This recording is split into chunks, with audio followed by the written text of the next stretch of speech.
Hi, I'm an endoscopist in Leeds. My name is Björn Rembacken. I've been in endoscopy for many years, and quite often companies bring equipment to me for testing. And I always felt a bit bad about turning the equipment over, trying it on a few patients, then turn around to them and say, I don't like it, or I don't think it's cheap enough or something. So I always thought I should be able to provide more feedback, more detailed feedback for these companies. After all, they've been spending millions probably on developing this new kit for the benefit of us in the endoscopy community, and to just kind of give it a monosyllabic feedback, it didn't seem to be quite fair. So for that reason I put this YouTube series together where I more formally review the kind of equipment that are out there, and just give a bit of feedback for companies so they can give us even better equipment in the future. I thought I'd start with endoscopic dilatation balloons. In the old days, well, in many parts of the country we use Celestin dilators, and they're great, as good as the dilatation balloons, but in Leeds we use the actual through the scope balloons. I think it's easier to teach people how to use it because you can pump the balloon up, tell them that's tight enough, you can feel the balloon grip in the esophageal stricture here, don't pump any harder, or bring it up another millimeter. But with the Celestin dilators, to teach someone how hard to push, to stretch, is difficult until one day you push too hard, and then you remember that was too hard, I'm not going to push that hard again. But it seems to be a little bit unstructured. So because it's easier to teach dilatation using balloons, that's how we've gone in Leeds. Now currently we use the Boston Scientific CRE balloons. We've been using them for many years, the solid kit, but more recently we got a new challenger. They've been around for a while too, actually. That's the Cook Hercules balloons. Funnily enough, very similar packaging, and I like to maintain the Japanese traditions of blue corners and red corners. And in the Japanese tradition, the blue corner is the home champion, the reigning champion. So in the blue corner we got the CRE balloon, Boston Scientific CRE balloon, whilst in the challenging corner we got the Cook Hercules balloons. Now the packaging is very similar, surprisingly similar. It's different inside though. So inside the Hercules balloons is just simply rolled up like this, whilst the Boston comes on a board. I must say, whoops, that was kicking back. I like the board because you can actually attach the dilatation syringe, the pump syringe, whilst it's still rolled up, so it doesn't kind of explode in your tray. So that's an advantage, I think.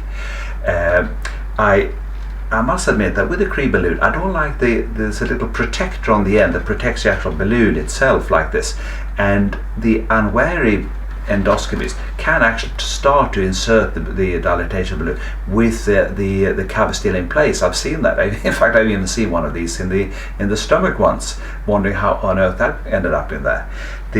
So there's a problem with the CRE balloon in that there's nothing to stop you from pushing that down the channel. But if you look at the Cook balloon, they got a big yellow flag. It'd be hard pushed to put this down the biopsy channel. So this is better. I like it. On the other end, I also like the Cook, the big blob at the end of the guide wire, because this kind of flops around. It could easily take an eye out. So that's good. It kind of you can keep an eye on it. Whilst with a CRE balloon, it's more of a smaller thing really, which is, I don't think, quite as good as the big Hercules. 1-0 to the Hercules, I think. Now the balloon themselves the catheter themselves are a little bit different in that the CRE balloon is 2.5 millimeter in diameter, whilst the Hercules is 2.68 millimeter. It's noticeably thicker, and I think it's for that reason that the Hercules balloon is an esophageal pyloric colonic dilator. It can't be used in the biliary tract. The CRE balloon, on the other hand, 2.5 millimeter catheter shaft, that can be used in quadruple locations, including the biliary tract. The only proviso the company has is that you need a 3.2 millimeter biopsy channel duodenoscope, which is no problem because, as far as I know, all duodenoscopes, certainly for adults, come with biopsy channels 3.7 to 4.2 2mm, I think, from memory channel. So there's no problem with that. But as I said, the Hercules balloons can't be used in the biliary tract. At least the triple use one can't. Now the inflation devices are again very similar between the two.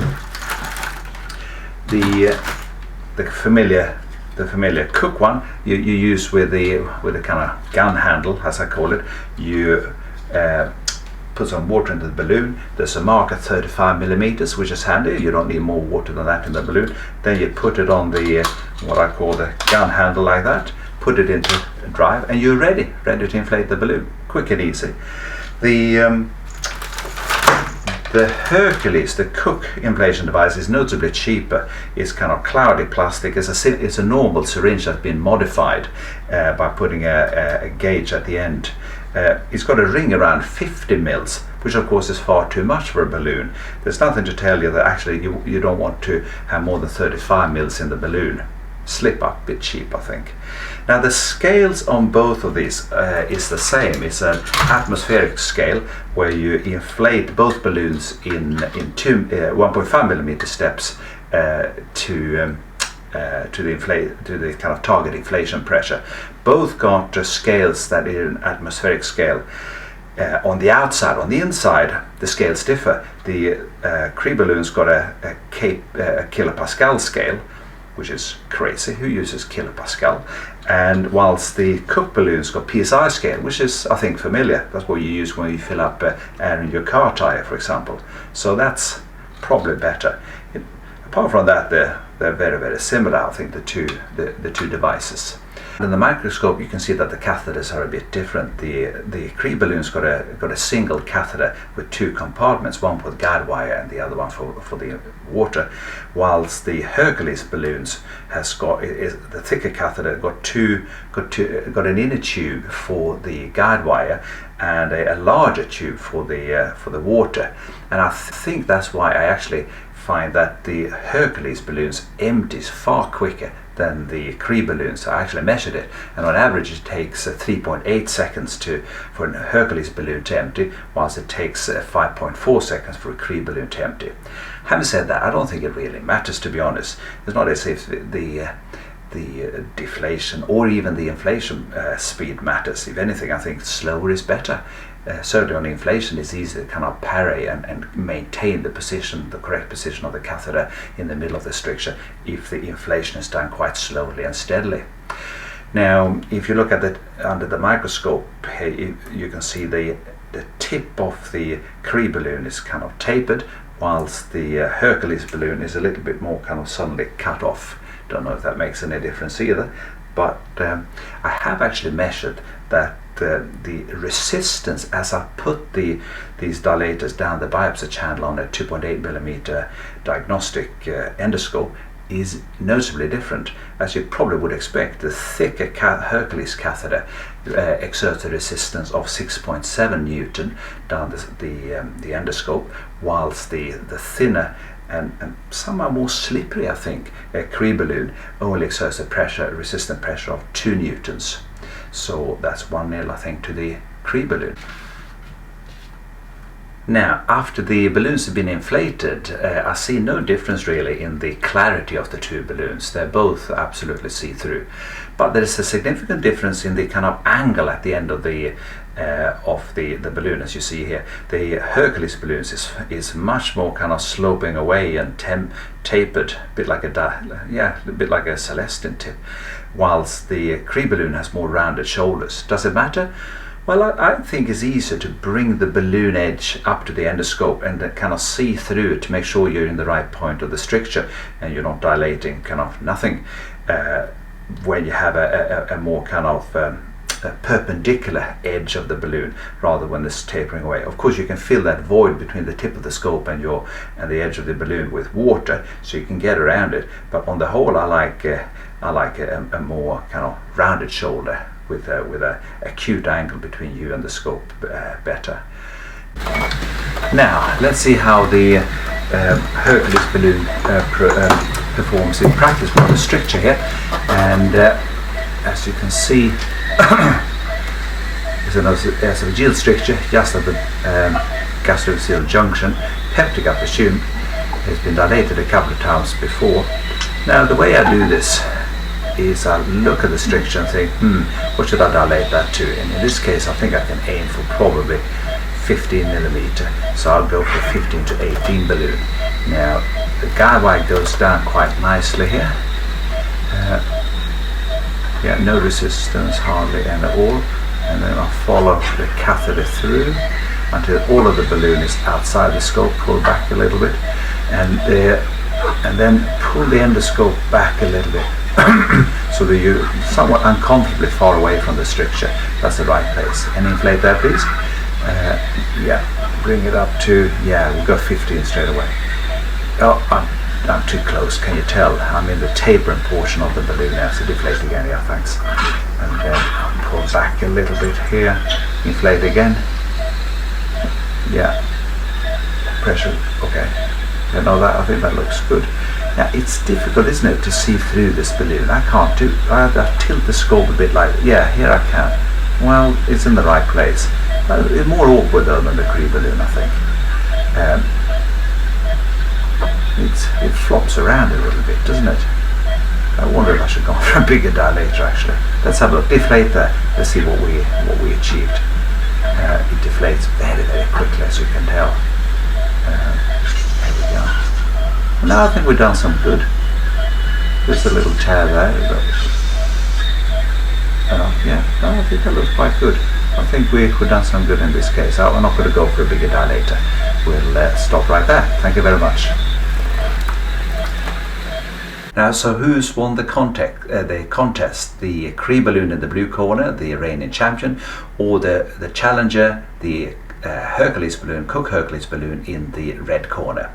Well, as far as packaging is concerned, I do prefer the Hercules balloons that got a yellow flag over the cover, compared with the Boston Scientific CRE balloons, which only got a slimline kind of cover that can easily inadvertently be pushed down the pipe channel by the unwary novice endoscopist. So I think packaging goes to Hercules. The inflation devices, I don't think there's much of a context. Perhaps half a point lead for the Boston Scientific, very clear, dedicated inflation device compared to the what seems to be an adapted device by Cook. The catheters, however, I must admit that I far prefer the CRE catheter. It's thinner, it slides down the biopsy channel easier, and I do like the balloons, which got a more rounded shoulders over the bulkier, more difficult to fit down the biopsy channel of a scope and sloping away shoulders of a Hercules balloons.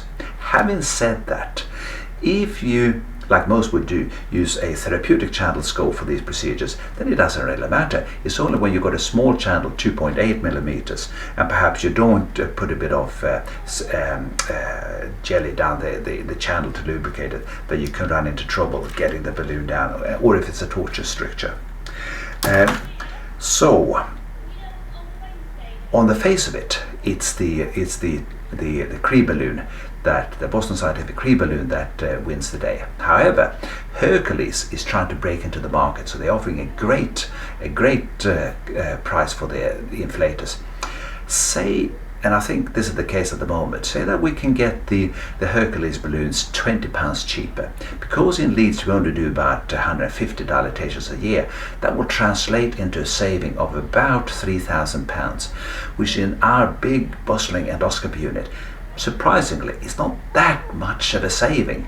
I don't think it's enough for the upheaval it would cause to retrain the nurses and say to them that, okay, now the inflation pressures are different to what you're used to, the handling of the balloons are a bit different, and they're perhaps a bit more awkward to see through the Hercules balloon than the CRE balloons.